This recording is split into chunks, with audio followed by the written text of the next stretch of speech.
இறையேசுவில் எனதருமை இறை சொந்தங்களே, இன்று தாயாம் திருச்சபை புனித லாரன்ஸனுடைய விழாவை கொண்டாடி மகிழ்கின்றது. பொதுவாக பிரபலமான புனிதர்களை நாம் அறிந்திருக்கிறோம். புனித திருமுழுக்கு யோவான், புனித அந்தோணியார், வேளாங்கண்ணி மாதா, பனிமய மாதா, புனித ஸ்நாபக அருளப்பர், புனித ராயப்பர் சின்னப்பர் என்று பிரபலமான புனிதர்களை அறிந்திருக்கிறோம். ஆனால் புனித லாரன்ஸ் யார்? வெறுமனே ஏழை எளியோருக்காக திருச்சபை சொத்துக்களை பகிர்ந்தளித்தார். சட்டியில் போட்டு விரட்டிட்டாங்க, சமையல் பண்ணிட்டாங்க.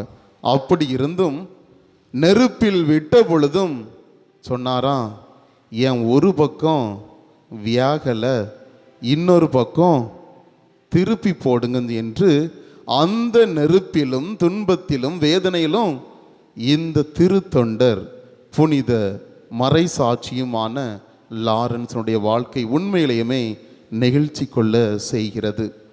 ஆம் அன்பின் சொந்தங்களே, இன்றைய நாளில் இந்த புனிதரிடமிருந்தும் இறைவார்த்தை மூலமாகவும் எனக்கு கிடைத்த சிந்தனை, பிறருக்கு கொடுக்கும் கரங்களா இந்த கரங்கள், அல்லது பிறரை கெடுக்கும் கரங்களா? கொஞ்சம் உங்க கரங்களை எல்லாம் பார்த்துக்கிறங்க. இறைவன் கொடுத்த இந்த கரங்கள் கருணை கொண்டு கொடுத்து வழங்கும், வாரி வாரி வழங்கக்கூடிய கரங்களா, அல்லது எனக்கு எனக்கு எனக்கு என்று சுருட்டி வளைத்து சுரண்டுபவர்களா, கெடுப்பவர்களா, கொடுப்பவர்களா, கெடுப்பவர்களா? ஒரு அருமையான பாடல் ஒன்று உண்டு. உன்ன கொடு, உள்ளம் கொடு, உற்சாகமாக இரு, உன்னை கொடு, ஒப்பு கொடு, சந்தோஷமாக இரு. பாடலாமா? ரெடியா? என் கூட சேர்ந்து பாடுங்க பார்ப்போம். உன்ன கொடு, உள்ளம் கொடு, உற்சாகமாக வாழு, உன்னை கொடு, ஒப்பு கொடு, சந்தோஷமாக வாழு.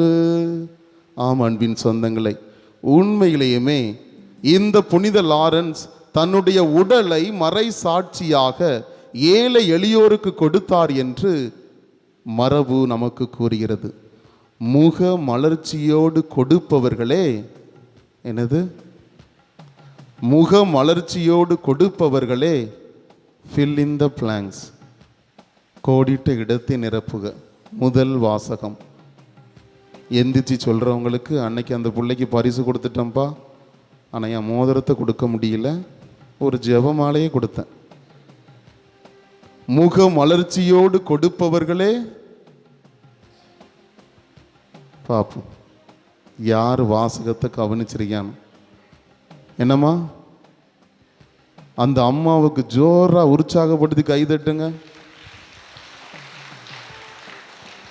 முக மலர்ச்சியோடு கொடுப்பவரே, என்னது? கடவுளுடைய அன்புக்குரியவர். ஒரு 1000 ரூபா தாமா, இந்த கழுத்தில் கிடக்கிற செயினை கொடுங்கன்னு சொன்னால் கொடுப்பீங்களா? இப்போ எடுத்துக்காட்டுக்கு, உங்கள் உடலில் ஒரு தங்க நாணயத்துக்கு மேல் கூடுதலாக இருந்தால் பூச முடிஞ்சு ஒரு தட்டு கொண்டு வரேன். அப்பாக்களா, அண்ணமார்களா, தங்கைகளா, தங்கச்சிகளா, அம்மாக்களா, அக்காக்களா, போட்டுட்டு போயிருங்க. தட்டு இல்லை, ஏன் ஆத்தே, உடனே தான் கொடுப்போம். அப்படி தானே? அன்பிற்குரியவர்களே, ஒரு உண்மை செய்தியை கூறுகிறேன். குருவாகி என்னுடைய முதல் பங்கு தளம் கூத்தன்குழி பங்கு. உண்மையிலேயுமே எல்லோரும் அறிந்திருக்க வேண்டியது. கொடுக்கிறதுக்கு மனம் வேண்டும். அதனால தான் இந்த எடுத்துக்காட்ட சொல்கிறேன். கொடுப்பதற்கு மனம் வேண்டும், முக மலர்ச்சியோடும் கொடுக்க வேண்டும். முகவாட்டத்தோடு, ஐயோ 1 லட்சம் கொடுப்பேன்னு அன்னைக்கு சொல்லிட்டேன், இப்போ கொடுக்கறதுக்கு கொஞ்சம் கஷ்டமாக இருக்கு. அன்னைக்கு சாமி கூட்டமாக வீட்டுக்கு வந்தாவ, எழுதுங்க 2 லட்சம் மாதாவுக்கு தானே. ஆனால் இன்னைக்கு கொடுக்க சில கொஞ்சம் ஒரு சிலருக்கு மகிழ்ச்சியாக இருக்கலாம், இல்லை கொடுப்பதற்கு தடையாக இருக்கலாம். ஆனால் கூத்தன்குழியில் ஒரு நபர் எல்லாரும் காதை விரிச்சு கேளுங்க. கூத்தன்குழியில் ஒரு நபர், சரியா, தற்போது லண்டனில் வசிக்கிறார். ஒரு நபர். நமது கடற்கரை சமூகம் முன்னேற வேண்டும் என்று அதிக பேர் கப்பலுக்கு படிக்கிறார்கள் என்று என்ன கட்டிட்டு இருக்காங்க கூத்தங்குழியில? மறையன் கல்லூரி ஒன்று கட்டப்பட்டு முடித்து விட்டது. இன்னும் வெகு விரைவில் நம் மாணவர்கள் ஏன் பாண்டிச்சேரி, சென்னை என்று படிக்க போக வேண்டும். நம் கடற்கரை பகுதியிலேயே நம் கடற்கரை மக்களை முன்னேற்ற பாதைக்கு செல்ல வேண்டும் என்று நம்முடைய அருட்தந்தையர்கள் முன்னெடுப்பில் கட்டப்பட்டு வருகிறது. அதற்கு 1 கோடி ரூபாய் ஸ்பான்சர் நற்கொடையாக கொடுத்தது இந்த ஒரு நபர், கூத்தன்குழியை சேர்ந்தவர். இரண்டாவது முடிந்துவிடவில்லை. மேலும் 1 கோடி, 1 கோடி, ஒரு கிடைச்சா நான்லாம் ஓடிடுவேன் சாமியாரை விட்டுட்டு. 1 கோடி மறையன் கல்லூரிக்கும், மற்றொரு கோடி தூத்துக்குடி மறைமாவட்டம், ஒரு பழமையான மறைமாவட்டம், விசுவாசத்தில் வேறுண்டிருக்கக்கூடிய மறைமாவட்டம், தன்னுடைய 100 ஆண்டுகளை கடந்து கொண்டாடினோம். அப்படிதானே? வண்டியா போயிருப்பீ இல்லையா? போனியெல்லாம் அந்த 100ஆண்டு விழாவுக்கு செலவுகள், சாப்பாடுகள், தோரணைகள் எல்லாம் பண்ணாங்க. அந்த 100ஆண்டு விழாவிற்கு இந்த கூத்தான்குழியை சேர்ந்த ஒரு நபர் மேலும் 1 கோடி, இன்னும் முடிந்து விடவில்லை, மேலும் 70 லட்சம். எத்தனை லட்சம்? 70 லட்சத்திற்கு பங்கு தந்தையர்களின் இல்லமானது கட்டி முடித்து விட்டது. இன்டீரியர் டிசைன் போயிட்டு இருக்கு. நான் தான் கொடுத்து வைக்கல, பழைய ஓட்ட பங்களாவில் இருந்துட்டு வந்துட்டேன். கடவுள் பொதுவாக சொகுசாக வாழ வைக்க மாட்டார், என்னன்னு தெரில. இங்கே பாருங்கள், பிரதர் ஆர்கிச்சில் பெரிய கோயில் இல்லை, சாமியாரை சின்ன கோயில், எளிமையாக வாழ அழைக்கிறாருன்னு நினைக்கிறேன். 70 லட்சம் ஒரு நபர். இப்படி கொடுப்பியலாம்? கொஞ்சம் யோசித்து பாருங்கண்ணே. இது உண்மை சம்பவம், போய் கேளுங்க. புனித கித்தேரி அம்மாளின் திருத்தலத்திற்கு போய் நான் சொன்னது உண்மையா இல்லையா என்று கேட்டறிந்து கொள்ளுங்கள். ஒரு நபர் 2 கோடியே 70 லட்சம். இது தெரிந்தது, இது எனக்கு தெரிந்தது. இன்னும் தெரியாமல் எத்தனை செய்வார்கள் எனக்கு தெரியவில்லை. முக மலர்ச்சியோடு கொடுப்பவர்களுக்கு அவரே இறைவனின் அன்புக்குரியவர். சத்தியமா இங்கேயும் சொல்றேன்னு, உண்மையிலுமே பெருமை தான். மற்ற ஊர்களுக்கு போகும் பொழுது நான் சொல்லுவேன், கடற்கரை ஏரியாவில் 10 கோடிக்கு கோயில் கட்டுறோம் தெரியுமா? 10 கோடியா சாமி? உண்மையிலேயுமே அந்த மக்கள்கிட்ட இருக்குன்னு பெருமைதான், பெருமைதான், மகிழ்ச்சி தான். என் வீட்டை விட என் அன்னைக்கு வீடு வானுயர உயர்ந்திருக்க வேண்டும் என்ற எண்ணம் உண்மையிலேயுமே முகமலர்ச்சியோடு கொடுத்தவங்க தான். நீங்கள் பெருமையாக தான் சொல்லுவேன், சரியா? நான் எங்கே போனாலும் இங்கே கூத்தாங்குழியை பற்றி சொல்கிறேன், கூத்தாங்குழி போனால் புன்னக்காயிலை பற்றி பெருமையாக சொல்லுவேன். ஏன்? முக மலர்ச்சியோடு கொடுக்கிறீர்கள். ஆனால் சாமி தான் ஞாயிற்றுக்கிழமை அழுறாவ, கொடுங்க, இன்னும் காசு கொடுக்காதவ கொடுங்கன்னு சொல்கிறாங்க. சீக்கிரம் முகமலர்ச்சியோடு கொடுங்க, கோயிலை சீக்கிரம் கட்டி முடிப்போம், எல்லா ஊரையும் திரும்பி பார்க்க வைப்போம். உண்மையிலும் கூறுகிறேன், இத்தகைய பிரம்மாண்டமான ரோமை நகரில் புனித பேதுருவின் பேராலயம் போல இருக்கிறது. நானே அங்கேயும் இங்கேயும் அன்பியத்துக்கு போச்சு அப்படி நின்று பார்ப்பேன், எவ்வளோ அழகாக இருக்குது. இது கட்டி முடிச்சு வந்தால் கண்டிப்பாக பங்கு சாமியாக வரணும்ல இந்த கோயிலில் நிற்கிறதுக்காகவே என்ற ஒரு ஆசை உள்ளுக்குள்ளே வரும். ஆனால் இன்றும் நம் ஊரில் கஷ்டப்படுறவங்க இருந்துக்கிட்டு இருக்காங்க. உண்மைதான், ஆன்மீகம், கோயில் எல்லாம் உண்மைதான். ஆனால் அன்றாடம் எங்ககிட்ட வந்து கண்ணீர் வடிக்கச்சில தான் மனசு கேட்கல. என்னது? பிஎஸ்சி நர்சிங் படிக்க வைக்க முடியாம ஏன் பல லட்சங்கள் செலவழிக்க வேண்டுமே என்று கருதி தன் மகள் நல்ல மார்க் எடுத்திருக்கா +2ல். ஒரு வீட்டார் படிக்க வைக்க முடியலன்னு இந்த வருஷம் அந்த பிள்ளைக்கு கல்யாணம். படிக்க வைக்க முடியவில்லை என்று இந்த வருஷம் அந்த பிள்ளைக்கு கல்யாணம். இன்னொரு தரப்பினர் இந்த வருஷம் தான் முடிச்சிருக்கு. சாமி இந்த ஒரு அனௌன்ஸ்மெண்ட் கொடுத்தனால தாய் தந்தையர் இல்லாதவங்க வாங்க கண்ணீர் வடித்து 20,000. ஆஃப்டர் ஆல் 20,000 அந்த பொண்ணுக்கு ஃபர்ஸ்ட் இயர் பிஎஸ்சின்னு டிப்ளோமா கொடுப்பதற்கு அந்த அம்மா அழுறாங்க. இந்த மிகச் சிறியோருள் நீங்கள் செய்வதே எனக்கே செய்தீர்கள். காணிக்கை பெட்டி நிரம்ப வேண்டாம். கடினப்பட்டோருக்கு, ஏழை எளியோருக்கு இன்று நாம் விழா கொண்டாடி மகிழ்கின்ற இந்த புனித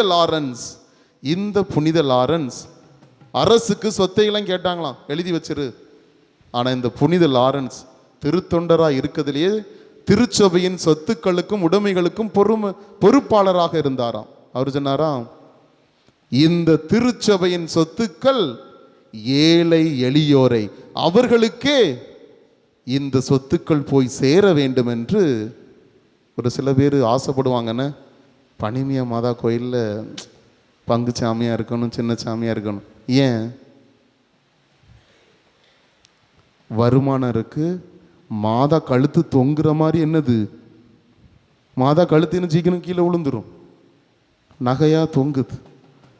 ஆனால் அதே பங்கில் மாதாவை பார்த்து அழுவாங்களோ என்னையோ, அவங்க கண்ணு மாதா கழுத்தில் இருக்க செயினை தான் பார்க்கும்.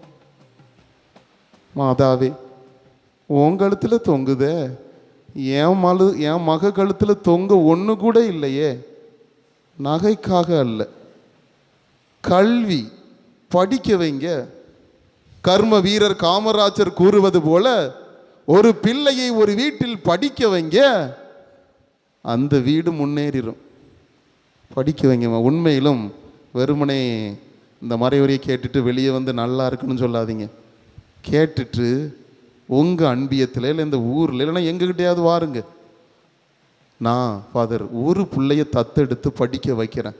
யாராவது ஒரு நபர், இந்த ஊரில் எத்தனையோ லிஸ்ட் எங்கள் கையில் இருக்குது. ஒவ்வொரு நாளும் ஒரு பெற்றோர் வருகிறார்கள். உண்மையிலுமே பாவமாக இருக்குது. எனக்கு காசு இல்லை, காசு அடிக்கிற மிஷின் இருந்தாலும், இல்லைன்னா மோடியோட சித்தப்பா பையனாக இருந்தாலும், ஸ்டாலினோட சொந்தக்காரனாக இருந்தால் வாங்கிடுவேன். தெரில எப்படி இவங்களுக்கு உதவி புரிய வேண்டும் என்று முயற்சிக்கிறோம், பல இடங்களில் கேட்கிறோம். ஆனால் நான் உங்களுக்கு எல்லாத்துக்கும் வைக்கிறேன்னு, உங்களில் யாராவது இந்த உள்ளங்களுக்கு உங்கள் சொத்தில் ஒரு பகுதியை இந்த பிள்ளையை படிக்க வைக்க முடியுமா? மேலும் இதோடு முடிக்கிறேன். நவம்பர் 8ஆம் தேதி 2016, ஞாபகம் இருக்கா யாருக்காவது?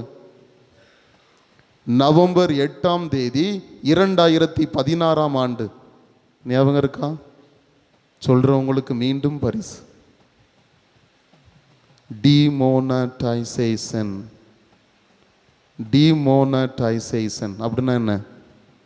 பண மதிப்பிழப்பு. அப்படி இருந்தும் புரியலையா? 500 1000 செல்லாதுன்னு பேங்க்ல போய் நின்னி இல்லையா? அந்த நாள் சரியா? 500 1000 செல்லாதுன்னு சொன்ன நாள், அடுத்த நாள் இருக்கவெல்லாம் போய் மாத்திட்டான். இல்லாதவன் என்ன பண்ணான் தெரியுமா? அன்று ஒரு கொடிய நாள். 4 நாட்கள் கழித்து நவம்பர் 15ஆம் தேதி 2016ஆம் ஆண்டு ஒரு பங்கில் ஒரு பங்கு தந்தை இப்படி சொன்னாராம். உண்மையிலேயுமே இந்த பண மதிப்பிழப்பால் கஷ்டப்படுறவங்க, அன்றாடம் அரிசி வாங்க முடியாதவங்க, பூசை முடிஞ்ச உடனே பரவாயில்லை, இங்கே சின்ன காணிக்கைப்பட்டி தான். கொச்சின் மாநகரில் புனித மார்ட்டின் ஆலயத்தில் உண்மையாக வெளிவந்த செய்தி. பூசை முடிஞ்சு போய் இதையும் கூகுளில் சர்ச் பண்ணி பாருங்க. 2016 நவம்பர் 15 நடந்த உண்மை செய்தி.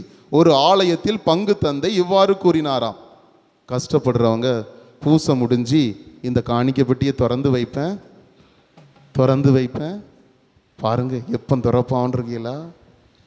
இந்த காணிக்கைப்பட்டியை திறந்து வைப்பேன், கஷ்டப்பட்டவங்க வந்து உங்களுக்கு தேவையானதை எடுத்து செல்லுங்கள், பின்பு நீங்கள் உழைத்து நல்ல காசு வந்த பிறகு வந்து காணிக்கை போட்டு விடுங்கள் என்று கூறினாராம். அவரு என்னை மாதிரி உணர்ச்சி வசப்பட்டு சொல்லிட்டு போயிட்டார். ஏன் கழுத்தை நெரிக்கக்கூடிய நிறைய பேர் இருப்பா இல்லையா? இல்லை. எப்படி மாதா கழுத்தில் இருக்கிற கழுத்து இங்கே நீ ஊரில் கஷ்டவங்களுக்கு கொடுக்கலாம்? காணிக்கப்பட்டியில் இருக்கிறதை எப்படி கஷ்டப்பட்டவங்களுக்கு நீ எடுத்து கொடுக்கலாம் என்று நம் ஊரில் கேட்பது போல அந்த சாமியார் கழுத்தையும் நெரிச்சிருக்காங்க. இல்லைப்பா, கஷ்டப்பட்டவங்க எடுத்துட்டு போட்டும், அவங்க நாளைக்கு நல்லா இருக்கச்சில வந்து காணிக்கையாக போடட்டும் என்று கூறிய உண்மை செய்தி. ஆம் அன்பின் சொந்தங்களே, இன்று சில அரசியல்வாதிகளை நான் பார்க்கின்ற பொழுது அரசு நிவாரண உதவிகள், கல்வி தொகைகள் இந்த ஊருக்கு வந்து சேர வேண்டியவற்றை வாரி வாரி சொரண்டி என் பாக்கெட்ல போட்டு பல கோடி ரூபாய்க்கு நான் வாழ்கிறேன், சொகுசு கார்ல நான் போறேன். ஆனால் இதே ஊரில் கஷ்டப்படுகின்றவர்களுக்கு, அது அரசியல்வாதியா இருக்கட்டும், திரு தந்தியர்களாக இருக்கட்டும், அருட்தந்தியர்களாக இருக்கட்டும், யாரானாலும் குடும்பங்களாக இருக்கட்டும், முக மலர்ச்சியோடு கொடுப்பவர்களே இறைவனுடைய அன்புக்குரியவர்கள். ஆம் அன்பின் சொந்தங்களே, நீங்களும் நானும் பிறருக்கு கொடுக்கும் கரங்களா அல்லது பிறரை கெடுக்கும் கரங்களா என்று தொடர்ந்து சிந்திப்போம். தவறு இருந்தால் இன்றும் மீண்டும் ஒரு வாய்ப்பு. இத்திருப்பலியில் மன்னிப்பு வேண்டி மீண்டும் புதுப்பிக்கப்பெற்று சொன்னது போல ஒரு நபரை தத்தெடுத்து படிக்க வைக்க முடியுமா? சிந்திப்போம். ஆமன்.